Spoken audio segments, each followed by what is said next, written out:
Hello and welcome to another episode of Love Selling, Hate Sales. You know, one of the biggest challenge in the sales profession as a whole is hiring salespeople.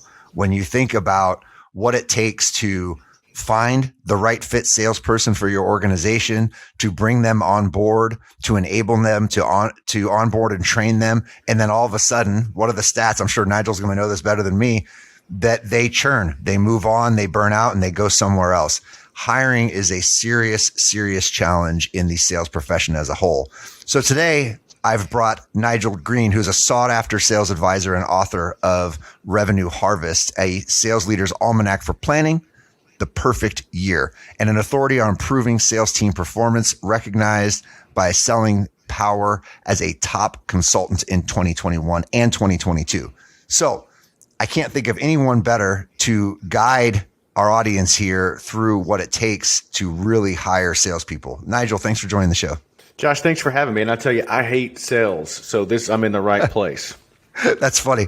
Yeah. The title of this show is certainly one of the things that gets people very curious and piques their curiosity. But I'm sure there is some truth and some not truth behind that statement. But Nigel, let's talk a little bit about what's going wrong in sales hiring today. Well, what's going wrong with sales hiring is that most sales managers think they're good at it. So if they were in fact good at it, then why is it the case that the average tenure of an account executive, which is, a closer or kind of a middle tier performer in a sales organization, is 11 months or less? Wow. Is it really that low now? Yeah, it's 11 months or less. Yeah. And so then why is it that if we're so good at hiring, we think that we can hire someone in an SDR position that came from somewhere else that's been doing the role, right? They got all the competency of an SDR, and they won't last but 8 months in the role. So the truth is that we're not, based on the data, we're not very good at hiring people. And there are a couple of reasons, 3 in fact, that I think are the real problem with sales managers and their approach to hiring.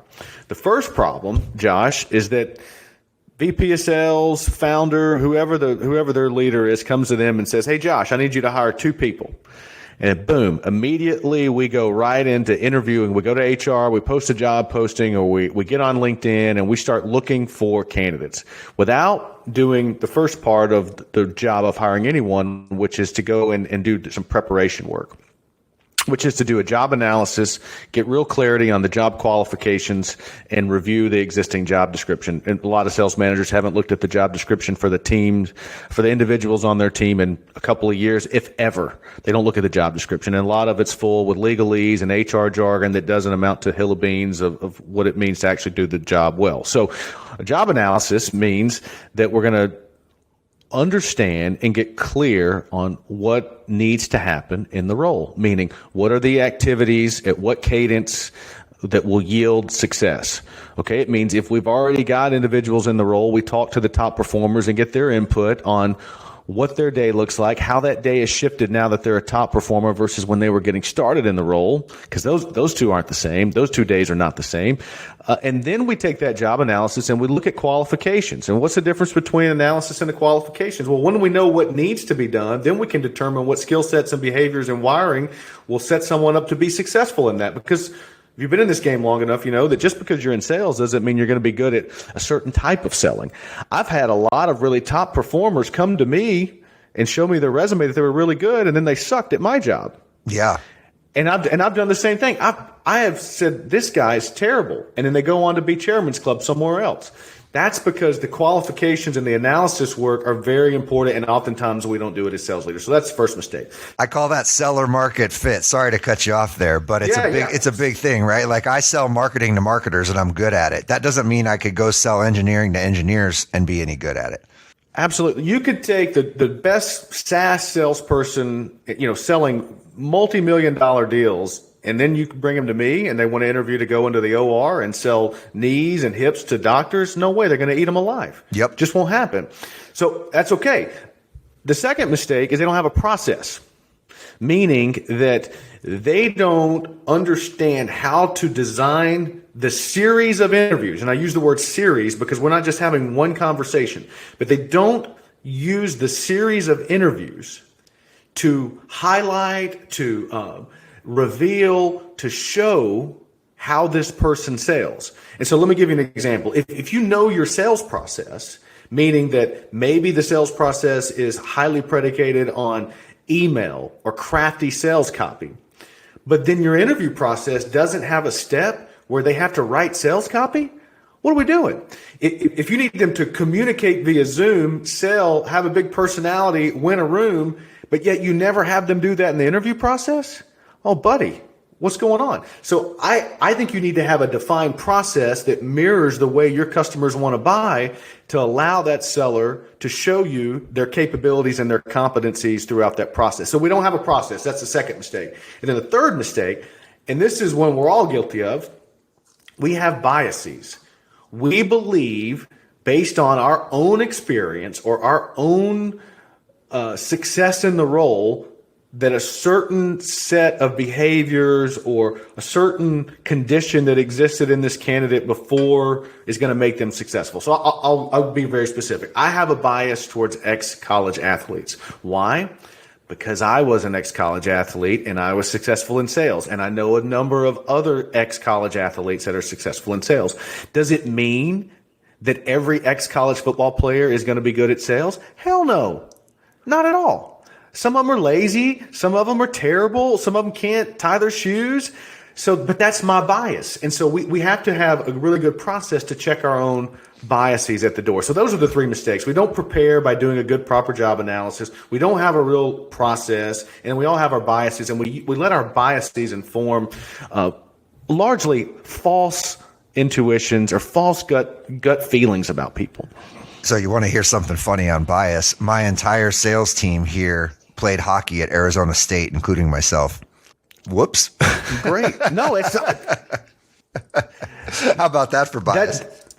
Well, what the data shows, though, and Salesforce.com commissioned a study, and I talk about all these different biases that exist in this big study that they did. I talk about it in my course.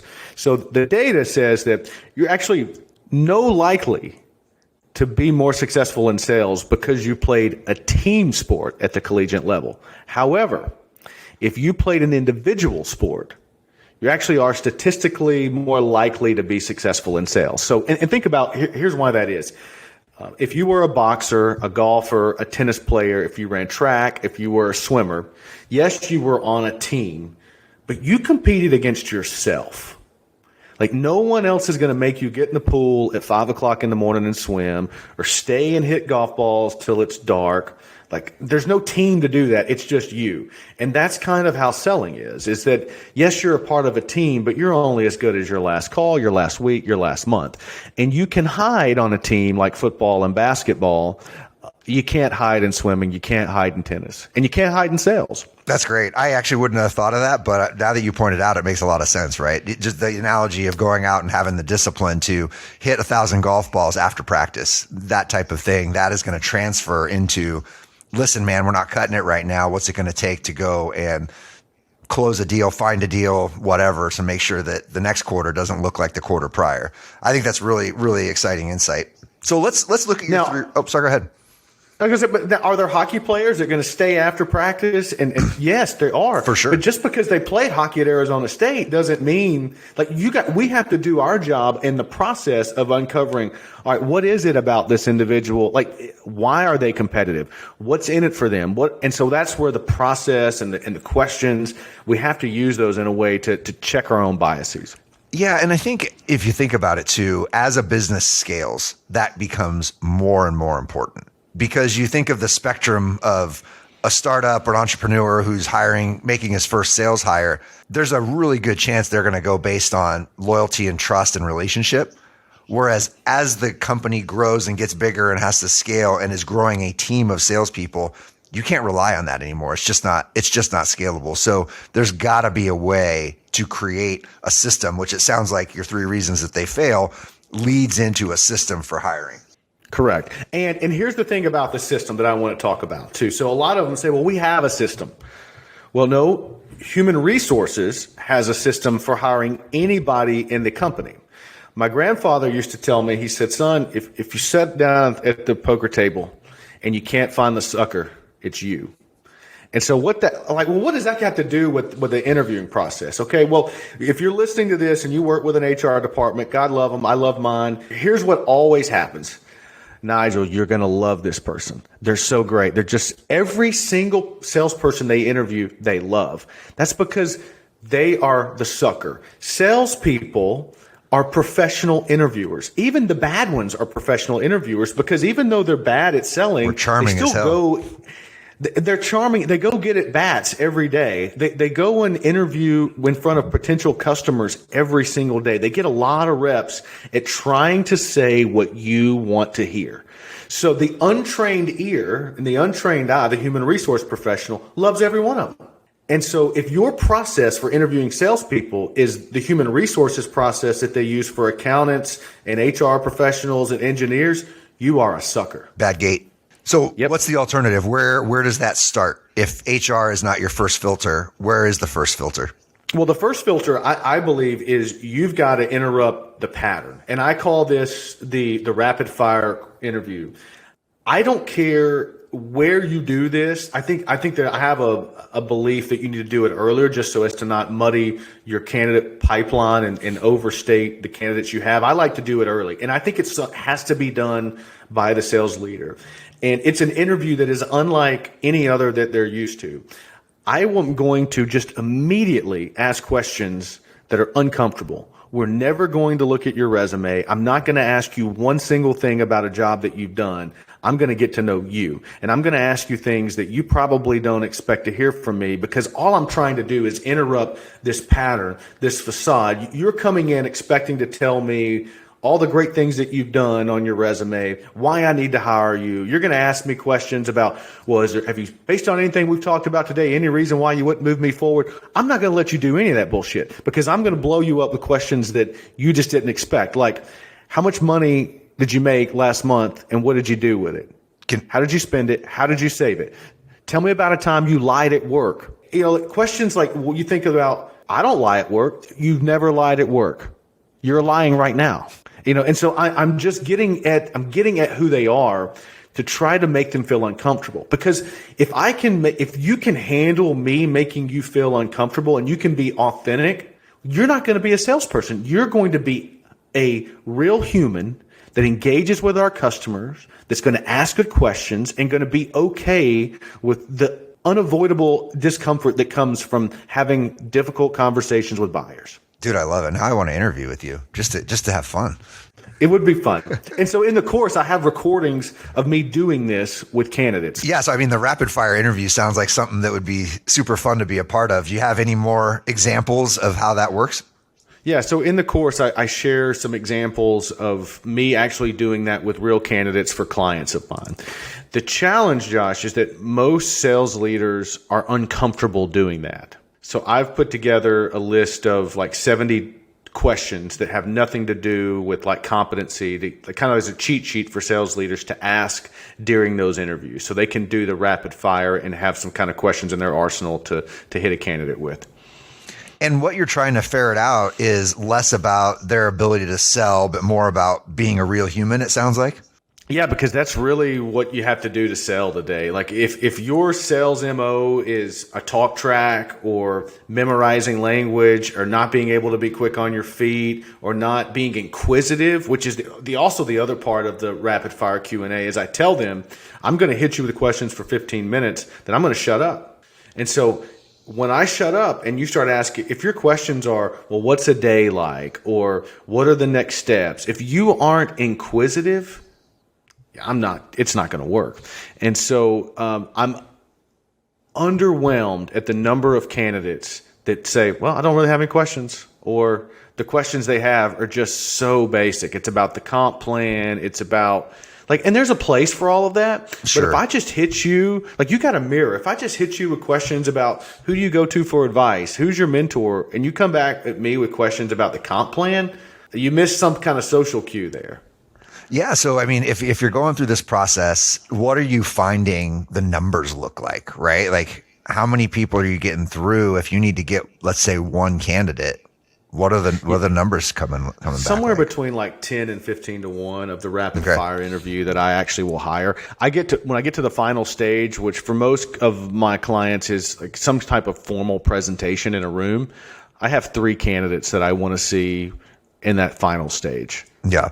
So you get through the rapid fire. That's the first phase of the weeding out process. What's the next phase look like? And now I understand you're tailoring it to your sales process, but let's say in a typical scenario. Yeah, a written assessment that's has a timeline on it, so they have to turn it around at a certain timeline. So I'm looking to see, can they follow through, and then can they actually write? And the written assessment varies based on the role. Like if they're an SDR, I actually have them write emails. If they are more of a customer success, I might pull really challenging emails from a customer that I want them to respond to. But I have a written assessment. Then there's some general questions because writing is a window to the brain. And then I use the predictive index for a personality assessment. What's that?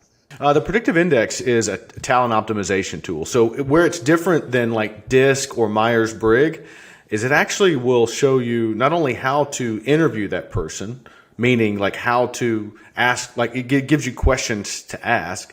It'll also show you how they may or may not be wired appropriately for your selling role. So when I go to hire someone, I go out and complete what Predictive Index calls the pro, which is the ideal. And then I get to compare every candidate that I interview to the ideal. It gives me interview questions based on how they score in their personality assessment. But where the Predictive Index shines against every other tool is once you decide to hire them, well, you're not done with the predictive index. You keep it as a performance management tool. It teaches you how to do one-on-ones with them. It teaches you how to process feedback from them. It's a very robust talent management tool. And a lot of the other ones just stop at the, like, it's only good for the interview and then it doesn't have a lot of utility after that. So I use a predictive index, and then there's some type of like I talked about earlier, some type of formal presentation that's required in the role. And then the other step that I do is I read a book called Who by G.H. Smart. And in that book, he's got what he calls the Who interview. And it is a very prescriptive, boring interview where I ask every candidate for every job the exact same set of questions. And that, again, is to try to table my own biases. I get really excited about a candidate. Well, now I got to go through their work and say, well, will it actually map well to what we need them to do? And that Who template is a really good template to keep you on track. Interesting. So if we go back to the predictive index for a minute, I'm curious. It seems like to me that would completely not be valuable if you skipped step 1 in your 3 reasons why interviews fail, the job analysis. It just seems like without that, the predictive index thing is just a waste of money, waste of time. It's a waste of money. And let me tell you how many times, Josh, I hear from a hiring manager, well, we did a behavioral test on them. And I'm like, great. How does it match to the analysis? And they're like, what are you talking about? Like, so you're looking at how someone's wired and either giving them merit or dinging them based on nothing? Like, based on what? You're not, well, on what? And so, like, well, he's a real high D or a real high I. Okay, well, do you need someone and that's all DISC language, right? Mm-hmm. A high D but do you need someone that's high I, real magnanimous like Nigel in a role that's sitting there banging out emails all day? I don't think so, buddy. And so, but you're right. It is a waste of time. But a lot of leaders look at it and they get excited because it looks like them. Mm. And they say, oh, well, she's going to be great because I'm great. So now, okay, so if I'm pulling all the pieces of the puzzle together, right? The predictive index is a failure without the job analysis. And then it becomes even more of a failure because oftentimes what success looks like is related to that person's bias. So 1 and 3 are highly tied into the predictive index success. Yep. Well, and now you see why most salespeople don't make it a year. Yeah. Right. I mean, listen, you're talking about the high D, high I, right? And maybe that works if you need to sell into IT or whatever it may be. But I remember going through a process where the company was selling literally engineering to engineers, right? Like it's high detail product spec sheets. It's mapping out like chip manufacturing processes and things like that. Like the seller needs to know how to do that. It's not a high I personality. It's very much a C and S, right? Like really conscientious, that type of thing. So if you're just mapping your sales process to, and again, it comes back to like the whole profession of sales, why the show is called Love Selling, Hate Sales, is there's all these perceptions of what a salesperson should be that are mostly wrong, false, and actually the perception of a bad salesperson. Correct. And then so we hire bad people, which further perpetuates this negative association that the market rightfully has with sellers, because we're just killing them with bad salespeople. Yeah. Well, I guess in a related topic then, what are salespeople missing? Like, where's the big gap? Where, if you're looking to improve your craft on your own, which, you know, if you go back to your analysis from Salesforce of the people who are improving their craft as individual golfers or swimmers or whatever it may be, as a seller, if you're looking to apply that same mentality, what are the things that you should be working on? Okay, so in that same study, Salesforce.com concluded that the best one key component to the highest and best performing salespeople was they had a science, technology, engineering, or mathematics background. Okay, so what does that mean? So you studied business, or you studied marketing, or you studied liberal arts. It doesn't make you doesn't mean that you're going to be better at sales. But if you were an engineer, if you had a technical educational experience, and if you know mathematics, you will be a better salesperson. So if you're listening to this and you don't have a STEM background, well, you should study just economics, because so much of selling today has become about math, statistics, probability, and not about woo, persuasion. Because here's the other piece of data to put into that. Gartner just published a study. They studied all of these different buyers of different types of services and products, no matter how expensive, the sales cycle length, most buyers, 62% of buyers would prefer a buying experience without a salesperson. So if you're trying to sell in today's world, you have to use statistics. You have to create a business case to your buyer who doesn't want to talk to you about how you're going to be helpful for them. Not why they need to buy your product or service, but how you want to think about the problems that they have and how they might ought to solve them. So analytical people who can see the bigger picture, see beyond just you buying my widget, tend to do better. So you need to study how to problem solve, how to think, how to do math, how economics work, so that you can be better at your job of selling whatever the hell you sell. I think that's so spot on. It's amazing to me. In the world of B2B SaaS, there's this group called value engineering or value consulting, right? And they're typically brought in to help the salesperson in an enterprise type of deal build the business case, right? And it completely blows my mind. I'm like, why isn't the salesperson doing that? Why do you need to bring in a whole other team of people from Kellogg's School of whatever to build a business case when it's really, listen, I don't have a math background or an economics background or anything like that. But the one thing I always do is I start mapping out funnel performance, setting benchmarks, understanding what their corporate objectives are, and start mapping out and plotting the points that could build some sort of business case. And, you know, I do that for my partners as well. But it's crazy to me that there's whole teams of people that the SaaS world has brought in to do what, to me, the salesperson should inherently do. I'm seeing that too, where it's interesting. What was the term you value? Value engineering, value consulting, those types of things. I'm seeing like a role of like the business economics that is being brought up more and more in sales departments, because the salespeople can't present a business case. Right. And so here you go. This is, if you want to be different, do this. Right. Yeah. It's wild to me because, so you do a lot of sales in healthcare, right? Like how does that translate?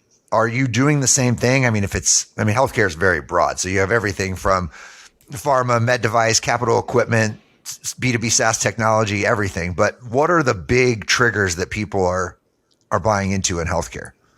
Well, I will tell you, so you're right. Healthcare is big. When it comes to devices and supplies, you're seeing still a lot of that on-site human to human interaction, whether they're, in the operating room or in the supply chain. Like they are there every day. They are an extension of the healthcare system. When it comes to technology, whether that be software or consulting services, what I'm seeing is that sellers are losing. And they're losing because they aren't able to create and Anthony Iannarino talks about it in his new book, Next Level Sales, this being one up or one down in a conversation. I just want sellers to get to a place where they're equal. And so at the company where I'm the chief revenue officer at Affirm Health, we sell software into the physician space.